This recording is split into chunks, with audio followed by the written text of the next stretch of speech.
Welcome back to Second Edition. This week, spring is definitely in the air as we pass the Easter long weekend. And if you're a golfer, that means courses will soon be open. We'll tell you more later. The city of Edmonton is taking action to protect people and the environment that they are reopening eco stations around Edmonton. Gas prices are driving off course as gas prices are rising and the drivers are getting worried about the raise in fuel prices. Nate is wanting to do a huge upgrade and update for the popular part of the school and for their students who walk the halls. Campus officials are looking to give the well-known South Lobby a new look.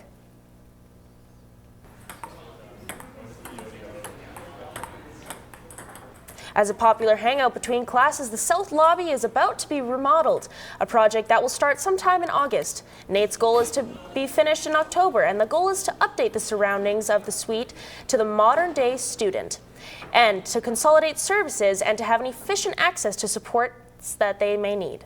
Space works really well because recreation is down the hall. We got the Niso Kamasatan Center in the same hallway.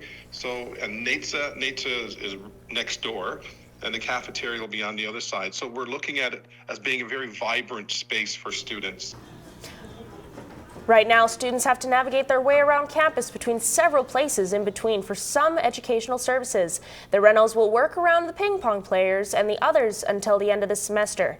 After that, it'll be closed down for remodeling. If you drive to school, you might have noticed a not so pleasant surprise when you've returned after Easter break. Gas prices are up due to the carbon tax and the provincial gas tax increase.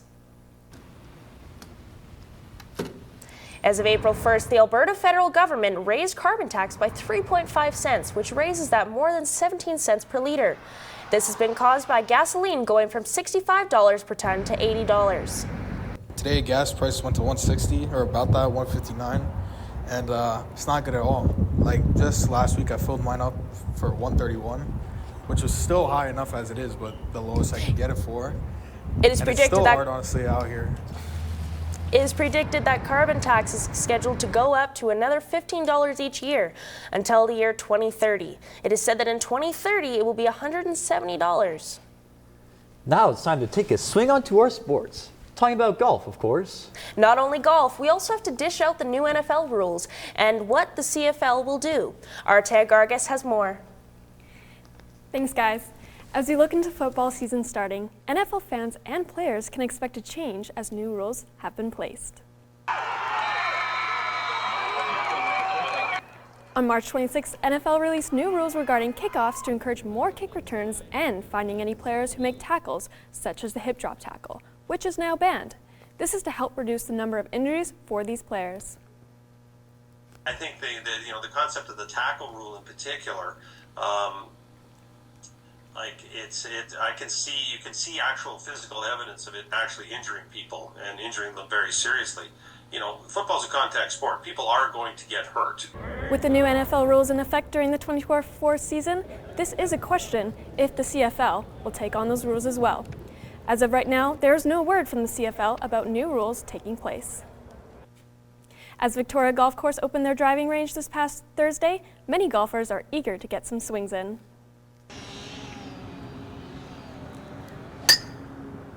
For the past couple of days, warmer sunshine has brought out the excitement in the air for these golfers. As they shake off the rust from the winter and prepare at the range for the upcoming season, many are waiting for the course to reopen. The weather hasn't been too nice this year, but it's nice that it's finally warming up a little bit.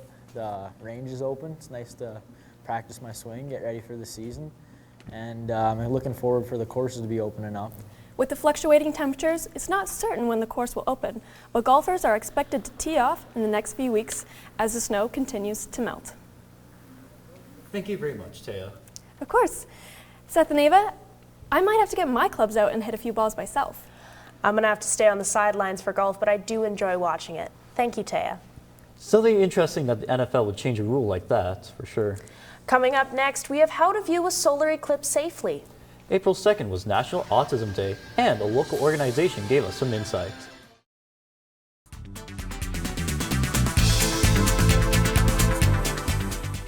Hey Ava, I heard it was National Autism Day on Tuesday. You know, I did hear the same thing, Seth. Our Kylie Betts sat down with the Autism Edmonton's executive director to learn more. Thanks, guys. Today I'm at Autism Edmonton to talk to the Executive Director about autism, how it's National Autism Day, and the programs and activities that they provide for the community. I'm here with Melinda Noyes at Autism Edmonton to talk about National Autism Day and their programs and services. Can you share your missions and goals with the organization in supporting individuals with autism? So our mission is to support all autistic people in the community to live a full life. And the goals of the organization are to support people in any way that they need. So the folks who come through our doors are looking for anything from housing and employment to pantry, food bank, emotional support, social connections, all of those kinds of things. What specific programs or services does your organization offer to support individuals with autism and their families? We offer sensory rooms everywhere. So we have a traveling sensory room, which is absolutely fantastic, and some of the equipment is just around our office that we use every day for people who come in. But we're able to pack that up and take it out places. We also teach workshops, so we teach Autism 101 and Autism 201, and we can teach that to businesses, to school boards, to teachers, and anywhere who really wants to have us come in and do an autism awareness workshop. How can the broader community get involved and support your organization's mission on National Autism Day and beyond? I mean, come through the door, come visit us, come talk to us. These conversations are the biggest and best when we can have a conversation with one person or with a couple of people and reach a broader audience. That's always so important. Talking with people about autism, talking to the people around you. If there's 1 in 38 people who are diagnosed, I bet you somebody in a class at NAIT or somebody in your workplace is autistic. And have you asked them about it? Have they shared that with you? And if they haven't shared that with you, have people made it a safe space to be autistic in the workplace or in education? So having those conversations and making people feel welcome. Thank you for sitting with me today to talk about National Autism Day and Autism Edmonton and what they do for autistic people and families. Thank you. It's my pleasure. Thanks to Autism Edmonton, we learned lots about autism and the programs and activities here to help the autistic community. They also have a Cycle for Autism on June 2nd. I'm Kylie Betts with Second Edition.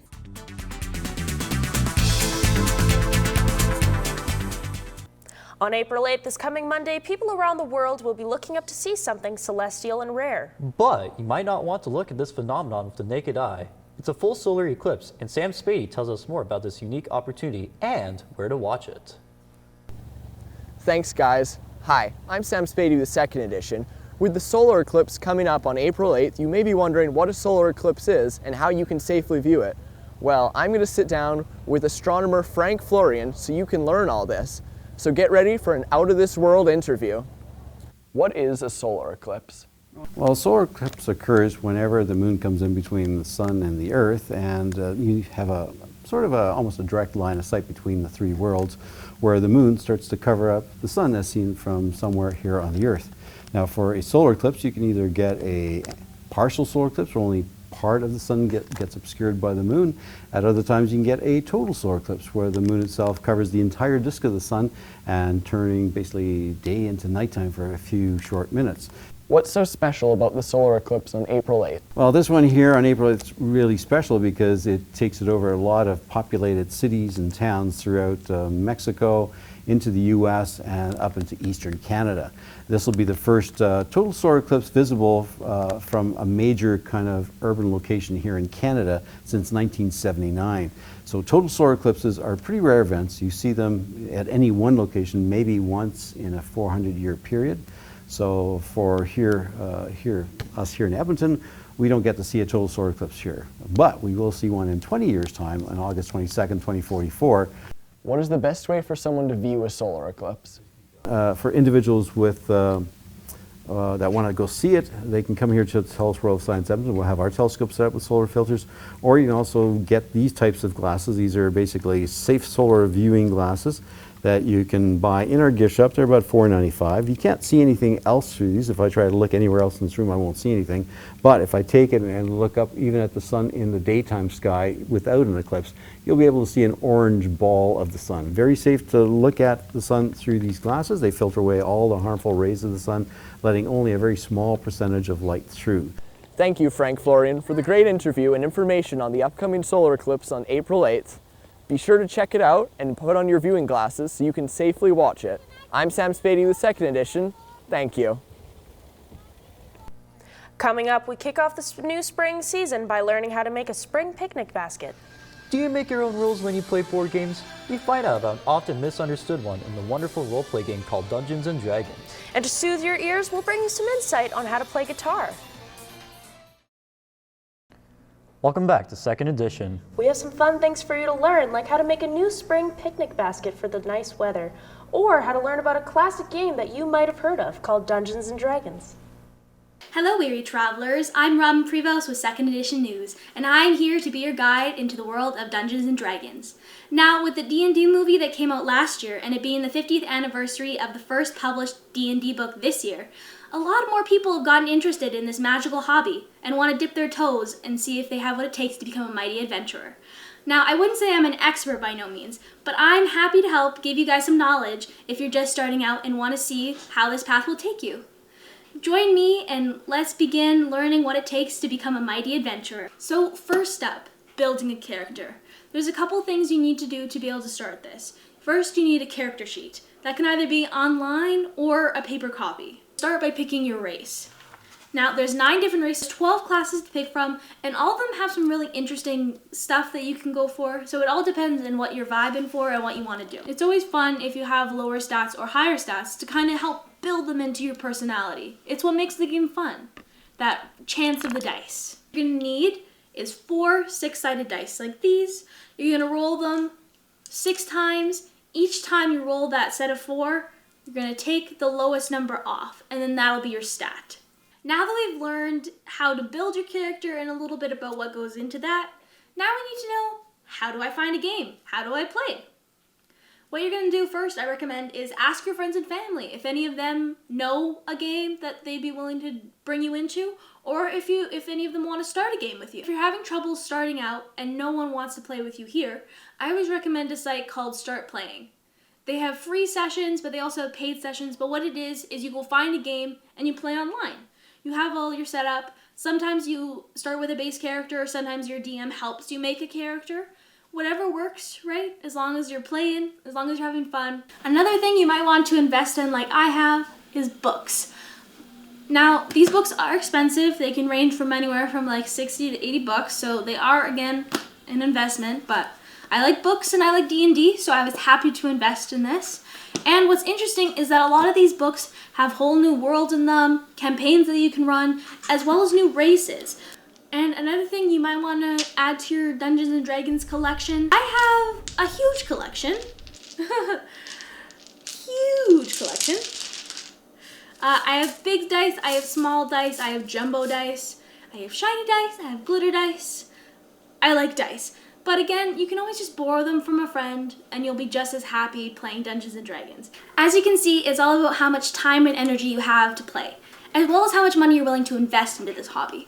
You might just want to borrow a book and some dice, or you might want to go all ham like I do. Whatever you do, as long as you're having fun, you'll soon be a successful D&D player. I'm Robin Prevost with Second Edition News. May your next adventure be full of magic, mischief, and mayhem, and maybe also some dragons.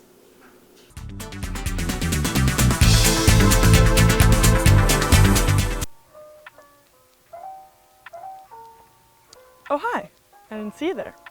My name is Rainey Cormish, and I'm going to show you how to make the best picnic basket since spring is basically here. Alright, before we get started, I just want to clarify that there are many different ways to make a picnic basket. This is just the way that I like to make it and the stuff that I love to bring. If you don't like some of it, feel free to just take it out and put whatever you love in it. That's what it's all about. It's your picnic basket. Bring the stuff that makes you happy and the stuff that you love. So yeah, so here's what I'm bringing today. Here's a little list for you if you need. It's nothing crazy. I got it all at the local grocery store and it's pretty cheap, so that's also a bonus. But yeah, so starting out, I'm gonna bring a sandwich. Literally any kind of sandwich you want. Today I'll be bringing a peanut butter and jam sandwich. Super delicious, super easy to make. It's also my favorite sandwich. So yeah, cut that up nicely, bring that. And then alongside that I'll have fruit. Today I'll be bringing grapes, strawberries, apples, cut those up nicely, put them in little containers. Super easy to bring. It's also nice to have a little sweet treat. And then I'm gonna bring the next 3 items together. It's going to be garlic sausage or arugula, cheese, any type of cheese really, and crackers. They pair really good together and they're just super delicious. They also go very well with the wine that you're gonna bring. I'm sorry, you have to bring wine on a picnic. It's a part of it, it's part of the aesthetic. Even if you don't like wine, I'm sorry, you have to bring it. Unless you wanna drink out of the bottle, don't forget your wine glasses. You're gonna need them. Yeah. Obviously you're gonna have a basket. If you don't have a basket, you can always bring just a bag just to put the food in. But one thing that you cannot forget is your blanket. If you forget your blanket, you're gonna be laying in the itchy grass and you're gonna be mad at yourself. So don't forget your blanket. But yeah, that's basically everything that you're gonna need for your little picnic. It's super fun to do. It's fun to get outside and go do an activity. Yeah, so go enjoy your picnic and have fun. Well, there you have it, folks. Now you know how to make the absolute best picnic basket for this spring season. I'm Randy Cormish with 2nd Edition. Cheers.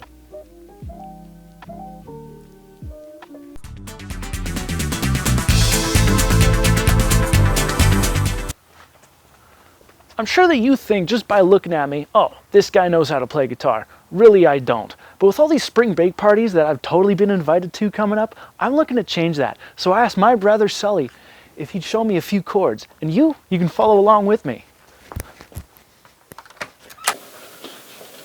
So Sully, how do you play guitar? With your fingers. Really? Yes. Well, the first thing you want to recognize with guitar is starting in standard tuning. Standard tuning is basically all 6 of your strings are in the tuning that they're named after. So you've got E, A, D, G, B, and E again. And the way that we remember this is Eddie ate dynamite, goodbye Eddie. And so essentially what that means is that when you pluck the string without touching any of the other areas of the string, the E string will ring out with an E note, A string with an A note, D string with a D note, and so on and so forth. Mm-hmm. And when you take your finger, put it on a fret, it alters the note. And so we take 3 notes together, and that makes a major chord. Alright, so is it like this? You just start hitting it? If you're left-handed. Oh. Traditionally the guitar is played with your dominant hand strumming.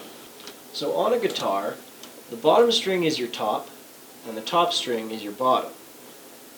This is basically because when we're reading music, the way it's set up is so that it's essentially like you're looking at the fretboard like this, with looking down as you would when you're playing it. So if we take our ring finger, put that on the 3rd fret of the low E string, our middle finger on the 2nd fret of the A string, and our pinky finger down here on the 3rd fret of that top high E string, we get a G chord.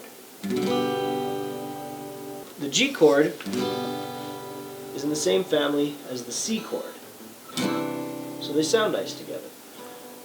G chord is this, and the C chord, we take the same essential shape at the top of our ring and pinky finger, and we take them, move them each down 1 string, take our pinky off, and our pointer finger goes on our 2nd highest string, the B string. Well, now it looks like I know a few chords. I'll see if I can string something along. What do you think? Well, if you practice with intention, you could be one of the greats. That's all we have for 2nd Edition. Thank you for joining us once again and have a wonderful evening.